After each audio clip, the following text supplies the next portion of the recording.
Welcome all my dear of the third prepper grade. That's a week time for science, and today we'll have our first revision about what we have studied this semester or this first term. So now let's, without delaying, start our first revision about what we have studied this semester. Now we have a general review for complete the following sentences. In this question, I advise you please read the question carefully till the end word because you may need a certain arrangement. So the first question says, أول سؤال بيقول لي كده مع بعض نشوف مراجعتنا النهارده. Solar system is located in one of the point of the Milky Way on the edge of the point. Solar system موجودة على واحد من ايه من الميلكي واي وكمان على حافة ايه. طبعا هي موجودة على one of the spiral arms أحد الأذرع الحلزونية للميلكي واي جالاكسي on the edge of the galaxy على حافة الجالاكسي. Okay, solar system is located in one of the spiral arms of the Milky Way galaxy on the edge of the Milky Way. طب نفتكر مع بعض كده السولار سيستم او المجموعه الشمسيه اللي احنا جزء منها كانت موجوده فين تقريبا. نرسم مع بعض. لو دي الجالاكسي بتاعتنا احنا عارفين ان هي ليها سبايرال ارمز اذرع حلزونيه. طب احنا موجودين فين تحديدا؟ احنا بالظبط كده السولار سيستم اللي هم الصن والايت بلانيت موجودين هنا تقريبا كده. دي الصن. اوكي، طبعا يعني رسمه صغيره قوي بس هي فعلا احنا حجمنا كده بالنسبه للميلكي واي جالاكسي والبلانيتس هنا. اوكي، يبقى تقريبا الصن والميلك والايت بلانيتس الميلكي واي او السولار سيستم موجودين on one of the spiral arms على احد الاذرع الحلزونيه للميلكي واي جالاكسي. طب ليه احنا موجودين بره كده؟ ليه مش موجودين جوه؟ لان الصن اتفقنا ان هي recent star، هي نجم حديث شويه بالنسبه لعمرها، هي recent star. طب الاولد ستارز هتكون موجوده فين؟ هتكون موجوده in the center of the galaxy. دايما كده الاولد ستارز gather، النجوم الكبيره old stars بتتجمع inside the center او جوه السنتر of the galaxy. لكن recent star النجوم الاحدث شويه او النجوم اللي عمرها مش كبير قوي recent star بيكون على السبايرال ارمز على الاذرع الحلزونيه. يبقى تاني سؤال كان بيقول لي solar system is located in the one of the spiral arms of the Milky Way galaxy on the edge of the galaxy. Another question that says، سؤال تاني بيقول لي sun takes about what to complete one rotation around the galaxy. طب هو ممكن الشمس تلف حوالين الجالاكسي؟ طبعا الشمس مش ثابته في مكانها، الشمس تتحرك وبتلف دوره كامله حوالين الجالاكسي كلها او جوه الجالاكسي يعني.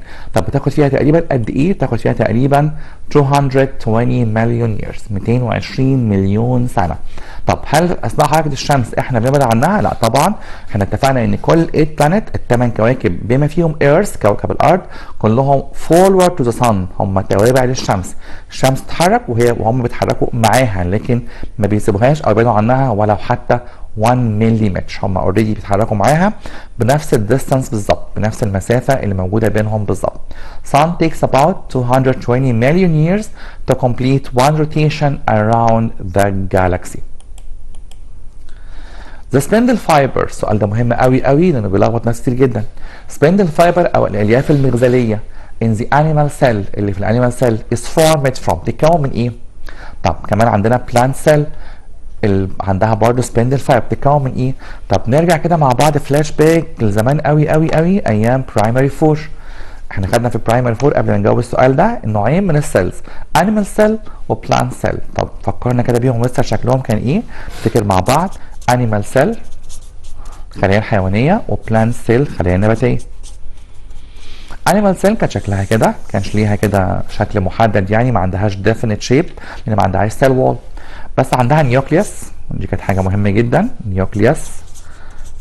وكان عندها حاجه مهمه قوي اسمها سنتروسوم. ناخد بالنا بليز الاسم ده مهم قوي وده غير سنترومير. كلمه سنتروسوم معناها الجسم المركزي. احنا قلنا دايما كلمه سوم او سوما باللاتيني معناها جسم. طيب ده بالنسبه للانيمال سيل. طب بالنسبه للبلان سيل كان شكلها جيومتريك شويه هندسي حبتين كده. اوكي، وعندها برضه نيوكليوس وعندها فاكيول بس ما عندهاش سنتروسوم. طب ايه اللي هيحصل؟ السنتروسوم ده هو اللي هيكون سبندل فايبر في الانيمال سيل. طب كده انيمال سيل عندها مشكله اتحلت خلاص. امال بالنسبه للبلانت سيل مين اللي هيكونها سبندل فايبر؟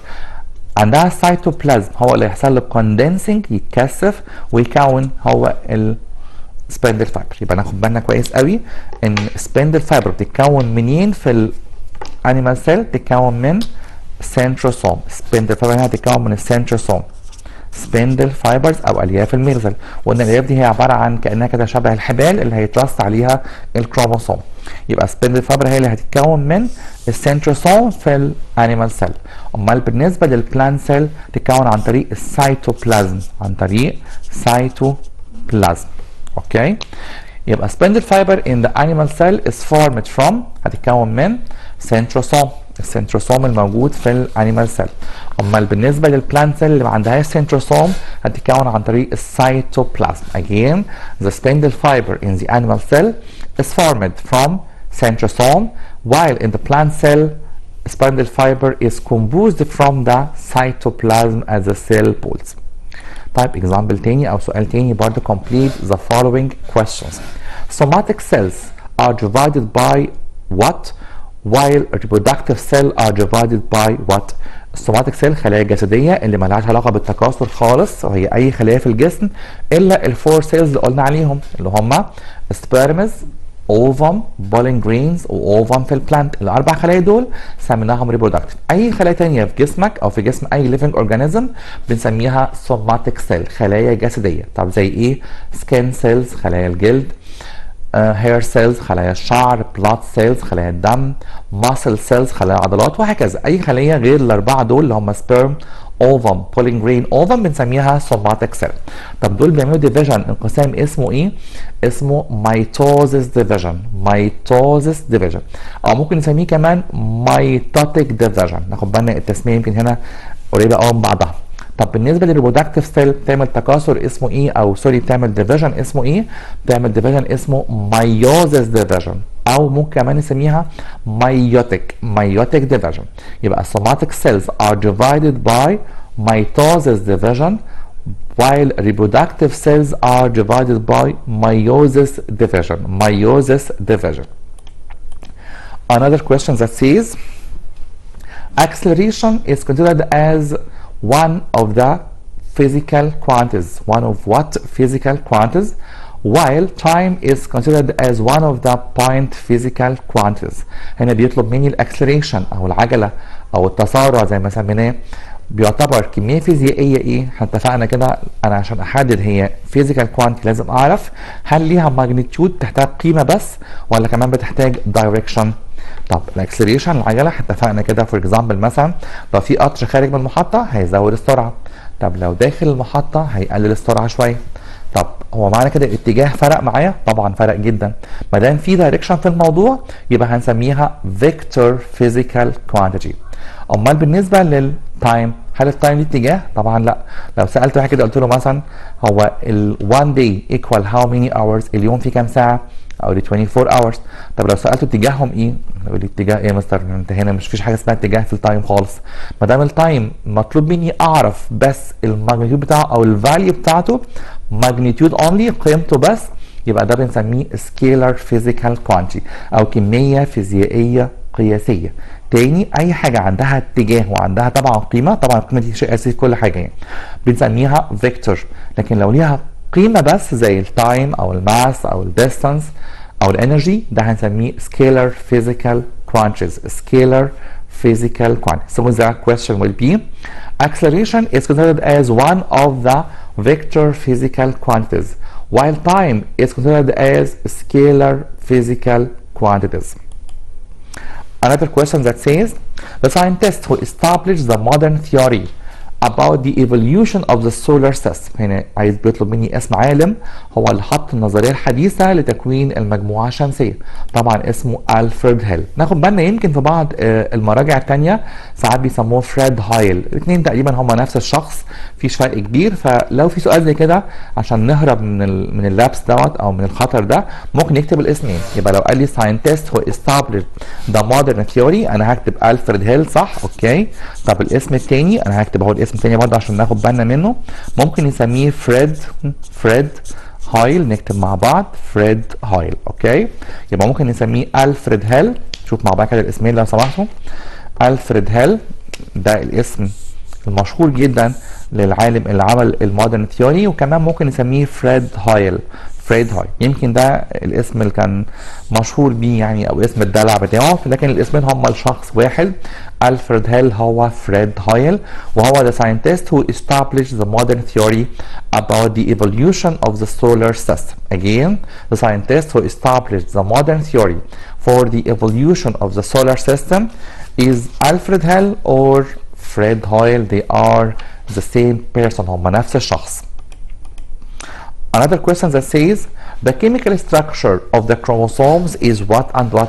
طبعا السؤال ده ممكن نتلخبط فيه، واحد يقول لي two chromatids and centromere. لا، انا هنا بقول التركيب الكيميائي للكروموزوم. الكروموزوم بيتركب كيميائيا من حاجتين مهمين قوي سوري، هما DNA and protein. DNA and protein. لكن لو قال لي the structure بس من غير كيميكال كده، اوكي هقول له two chromosomes and centromere. اوكي ما عنديش مشكله. The chemical structure again of the chromosome is DNA and protein. طب DNA يعني ايه؟ ده اختصار لكلمه اسمها deoxynucleic acid او DNA الحمض النووي، وده ان شاء الله هنتكلم عنه بالتفصيل الترم الجاي ان شاء الله. The chemical structure of the chromosome is DNA and protein. Another type of question which is correct the underlined word or the underlined words. هنا بيقول لي صحح الكلمة تحتها خط. طب هل ممكن اصحح اي كلمة في الجملة؟ لا بليز، انا بطلب منك كلمة محددة definite word. Number one, the relative speed of a moving car to an observer at rest is less than the real speed. بيقول لي السرعة النسبية لعربية متحركة بالنسبة لشخص ثابت بتكون اقل من سرعتها الحقيقية.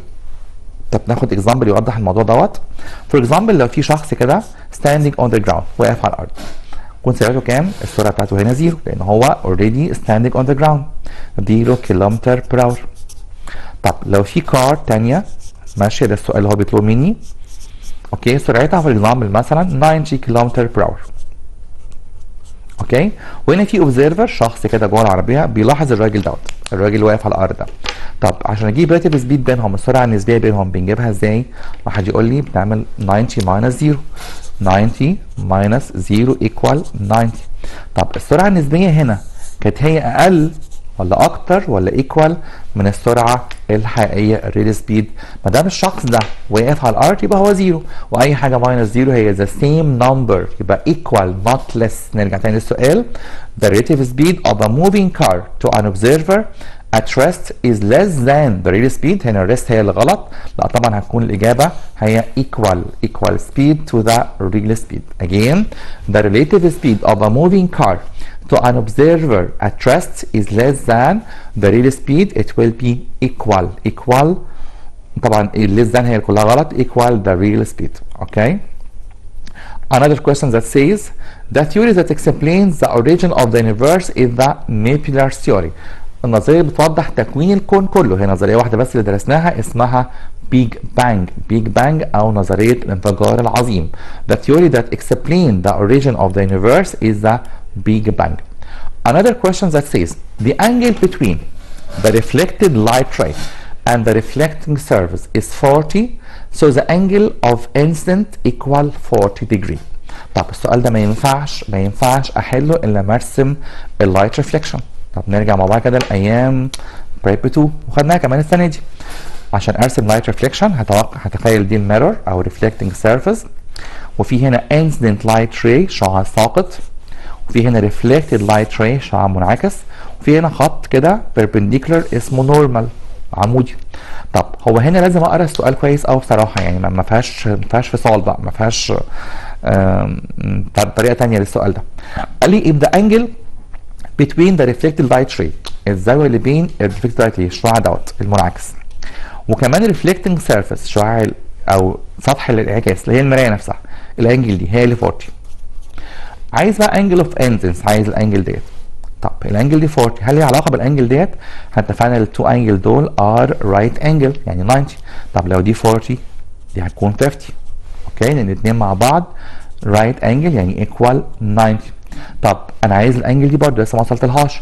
طب احنا عندنا رول مهم قوي بيقول لي انجل اوف انسنس زاويه السقوط ايكوال انجل اوف ريفليكشن، بتساوي زاويه الانعكاس، يبقى هتكون بتساوي فعلا 50 degree. so it will be 50 degree.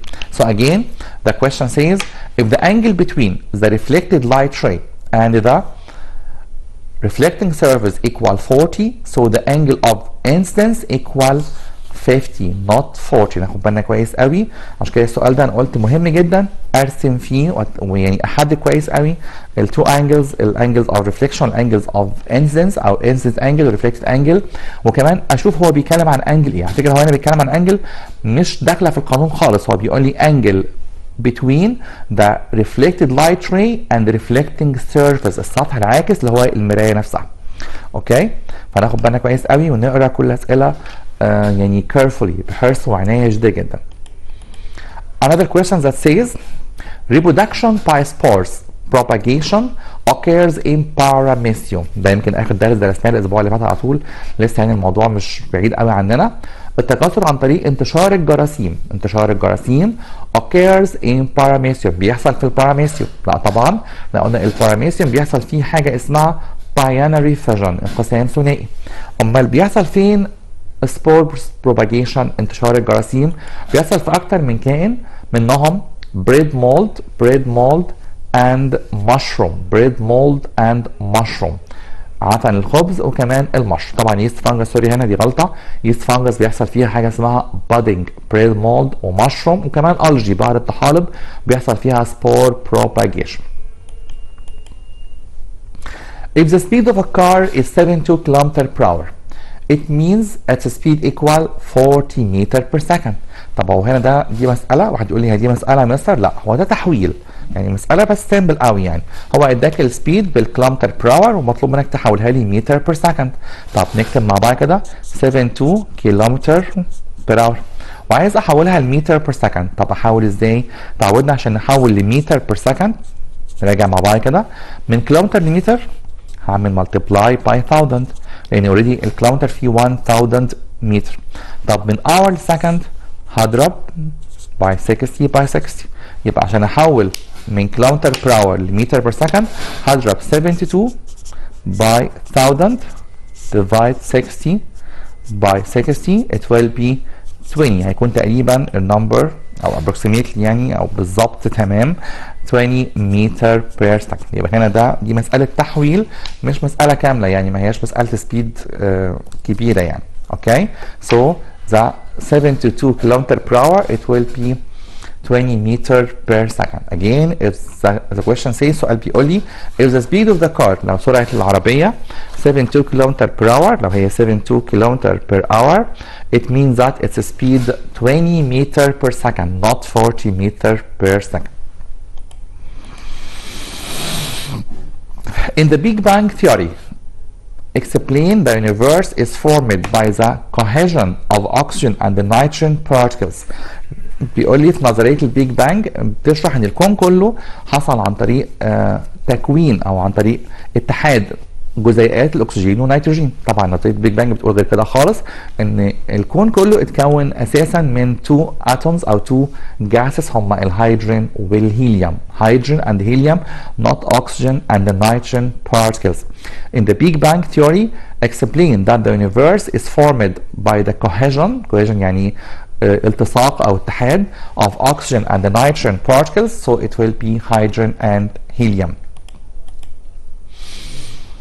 Another question that says the car which begins its movement from rest moves at uniform speed. هنا الغلطه في كلمه uniform speed، ما دام هو بيبدا الحركه من الريست يعني معنى كده ان V1 equal 0، يبقى V2 اكيد هيكون اكبر من V1. ما دام في فرق في ال V1 و V2 فرق في السرعه يبقى اكيد هيكون بيتحرك عن طريق حاجه اسمها acceleration او بيتحرك باكسلريشن يعني عجله او تسارع. The car which begins its movement from rest moves at uniform speed. No, it will move by acceleration. Another question that says contact lenses او العدسات اللاصقه، contact lenses العدسات اللاصقه can stick to iris. هنا الغلطه في كلمه iris and can be removed easily، ممكن كمان نشيلها بسهوله. لا هي طبعا بتلتصق بالاي كورنيا، قرنيه العين، اي كورنيا قرنيه العين. Chromosomes are arranged at the middle of the cell in the telophase. الكروموسوم بتترتب في منتصف الخليه او at the equator في مرحله التيلوفيز. لا طبعا هي مرحله الميتافيز، المرحله الثانيه اللي بنسميها كده بيننا وبين بعض مرحله الطابور او مرحله الطور الاستوائي او الميتافيز، هي مرحله ترتيب الكروموسومز on the cell equator. Acceleration is the actual length of the path that a moving object takes from the starting point of the movement to the end point.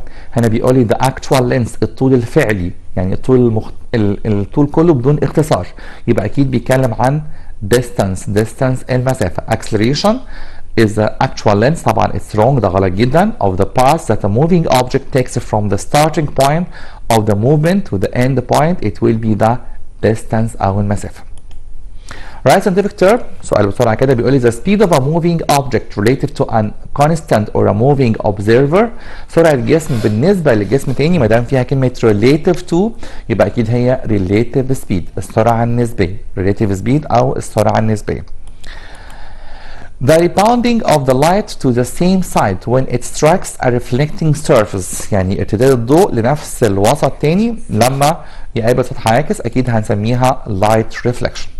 The last question is that it's located in one of the spiral arms of the Milky Way galaxy on the edge of the galaxy. Sure, it will be the solar system. Solar system is located on one of the spiral arms of the Milky Way galaxy on the edge of the galaxy.